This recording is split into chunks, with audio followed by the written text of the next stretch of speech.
Hola amigos, ahora vamos a empezar con el estudio de las cartas T, iniciando con una introducción a Poética Menor, los arcanos mayores y dentro de estos a los individuos. Que comience el juego.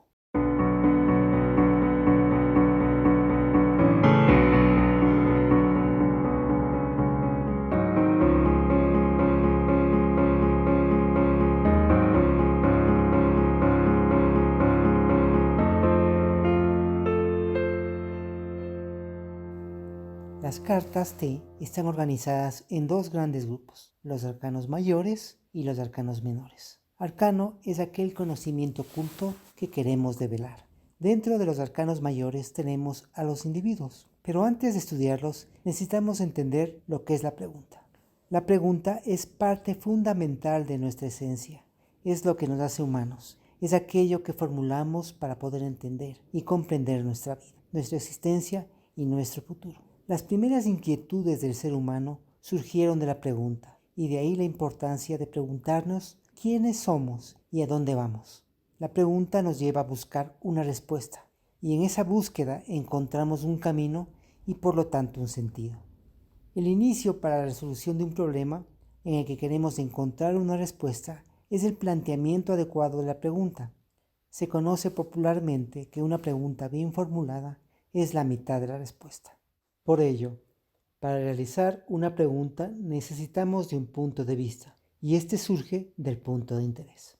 Cada uno de estos elementos de la pregunta es para reflexionar y a partir de allí definir nuestro punto de interés, y del punto de interés fijamos cuál sería nuestro punto de vista, que permite dar una respuesta adecuada. La realidad no se la puede apreciar por completo, de ahí la importancia de fijar nuestro punto de vista. Si queremos ver las generalidades, es decir, nuestro punto de interés, pertenemos los detalles. Pero si queremos conocer los detalles, es decir, nuestro punto de interés, no podremos ver la globalidad.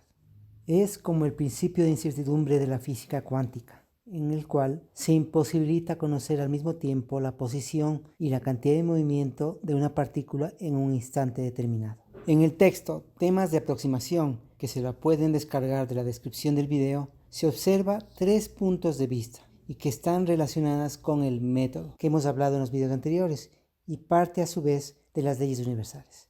Estos 3 puntos de vista o perspectivas, la del labriego, el aviador y el astronauta. Asimismo tenemos que en el mismo texto se dice, la experiencia del labriego es inmediata frente a la diversidad de objetos que pueblan el campo. Cada cosa tiene ante su vista caracteres muy diferenciados y aunque puedan ser recordados, difícilmente se organizan en su conciencia de un modo general. La experiencia inmediata impone la diferenciación de los objetos, así como en el dolor se diferencia exactamente el lugar afectado. La experiencia del aviador es relacional, porque anula la diversidad de los objetos, aun cuando pueda llegar a observarlos en detalle por medio de aparatos o volando relativamente bajo. De todos modos, esta experiencia no es diferenciadora, sino relacionante, y de grandes masas. El aviador ve los límites del campo y lo relaciona a este con otros campos de sus alrededores. En fin, saca conclusiones de conjunto del mismo modo que lo hace quien piensa en el dolor luego de haberlo sufrido. Algo muy distinto sucede con el astronauta, para quien no solo se han desdibujado los objetos y los contornos del campo, sino que se ha transformado el espacio mismo. El astronauta, sin duda, ha tenido experiencias diferenciadas y relacionantes anteriormente. Cuenta pues con el recuerdo de ellas, de modo que esta nueva experiencia que tiene no solo sintetiza las anteriores, sino que se configura una vivencia nueva. Pero entonces, ¿cómo preguntar? ¿Cómo se hace una pregunta adecuadamente? En Poética Menor se dice, el lenguaje común menciona cosas exteriores, por lo tanto ilusorias. La realidad habla por boca del poeta. Nosotros decimos así, toda verdad es triple, toda pregunta es triple y toda respuesta es triple. Debes, antes que otra cosa, aprender a preguntar. De otro modo, no obtendrás respuesta. Aprende a preguntar de una sola manera, es decir, triplemente. ¿Y qué es eso de una verdad triple? ¿Y qué es preguntar triplemente? Bueno, continuemos leyendo. La razón verdadera en el corazón falso produce la hipocresía. El sentimiento verdadero en la cabeza falsa produce la estupidez. La acción verdadera en la cabeza falsa produce el regreso de la acción. Y en el corazón falso, la humillación. Si falsa es la acción y la cabeza verdadera, el vacío irá adelante. Cuando la cabeza, el corazón y la acción están falseados, según las proporciones de la mezcla, producirán la venganza, la envidia, la desazón, el aburrimiento y el no. Dice sí quien piensa, siente y actúa verdaderamente. Y verdaderamente va en dirección única que es triple. Has de saber finalmente que la pregunta es por el individuo en proceso y desde perspectivas diferentes. El individuo es estático, el proceso dinámico y las perspectivas dependen de los intereses de quien pregunta. Entonces, cuando decimos que toda pregunta es triple, se refiere a las perspectivas y de que sea triplemente está en consonancia con nuestro pensar, sentir y actuar, es decir, la coherencia entre ellos. Volveremos más adelante sobre estos aspectos.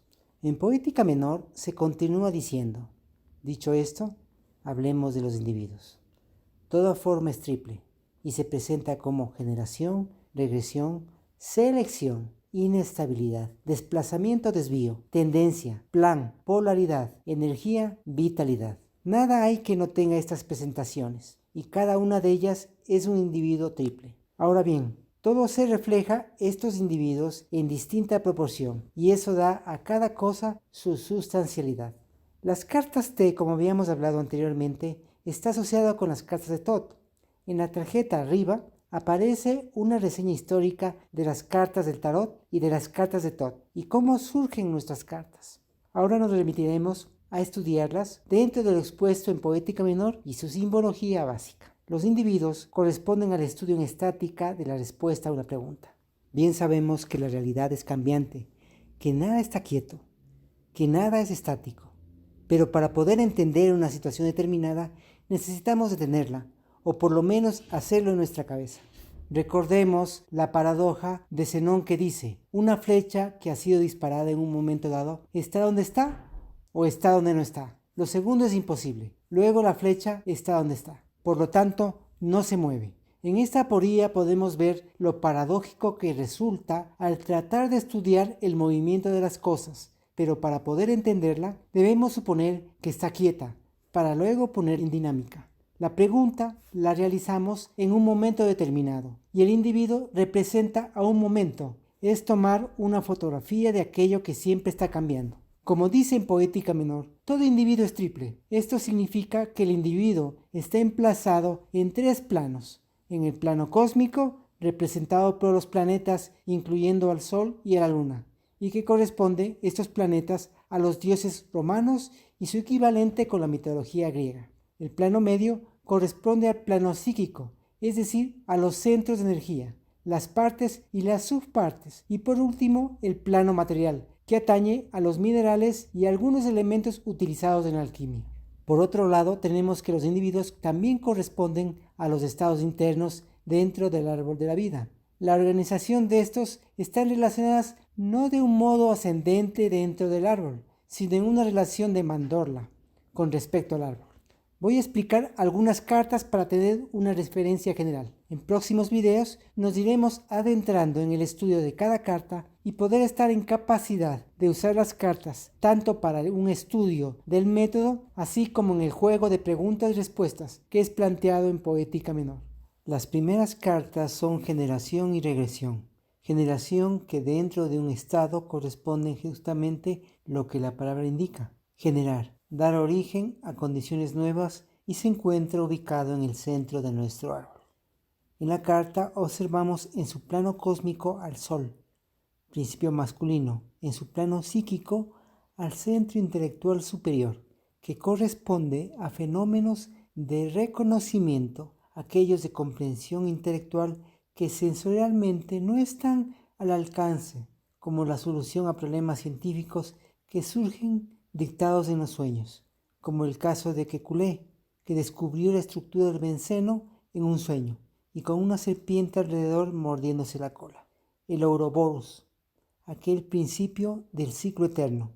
Otro ejemplo, como el de Newton, que mientras trataba de entender por qué giran los planetas alrededor del Sol, y al caerle una manzana en la cabeza, pudo establecer la relación entre dos fenómenos aparentemente inconexos, el movimiento de los planetas alrededor del Sol, así como la Luna alrededor de la Tierra y la caída de los cuerpos, estableciendo de esa manera la ley de la gravedad. O Einstein con el reconocimiento de la relatividad del tiempo y que le surgió al pasar todos los días frente a la torre del reloj en Berna, comprendiendo que el reloj no marca igual si el observador se mueve o permanece parado frente a él. Y podríamos narrar muchos descubrimientos o inventos que se suscitan por una comprensión súbita o aparentemente aleatoria y que surge por vía intelectual. En su plano material, en la carta tenemos al oro o el azufre filosófico, la del principio y el final del proceso alquímico, que paradójicamente está encerrado en sí misma, como la serpiente que se come su cola. La carta 2, regresión, en su plano cósmico está la luna, principio femenino.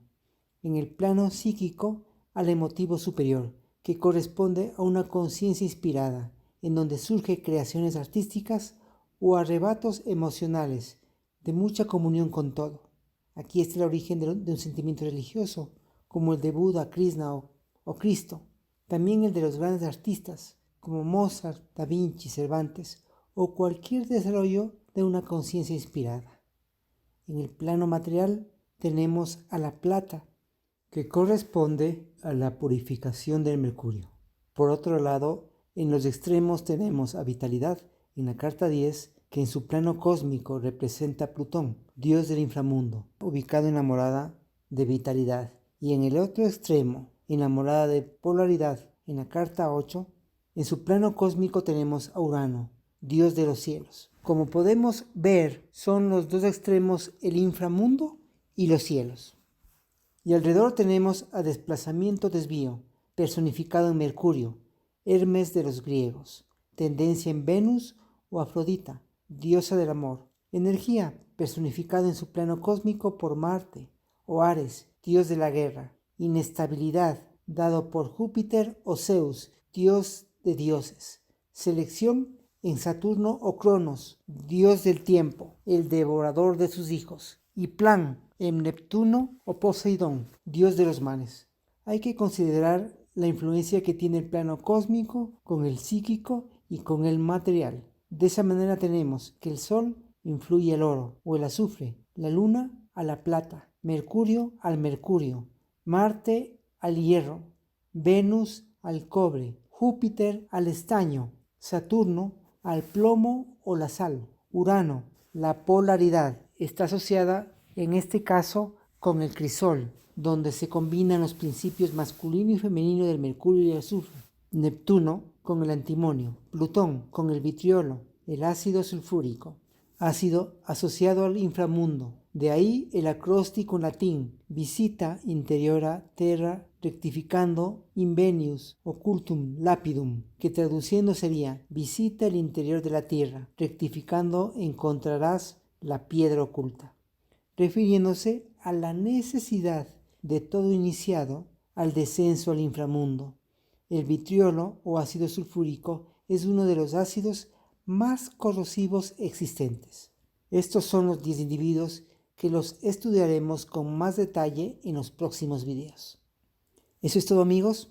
Eso es todo por ahora. No se olviden, si les gustó, de darle un me gusta, suscribirse si no lo han hecho, compartan el video y recuerden además comentar, intercambiar. Y si hay alguna pregunta, que sea triple, por favor. Que tengan una buena semana.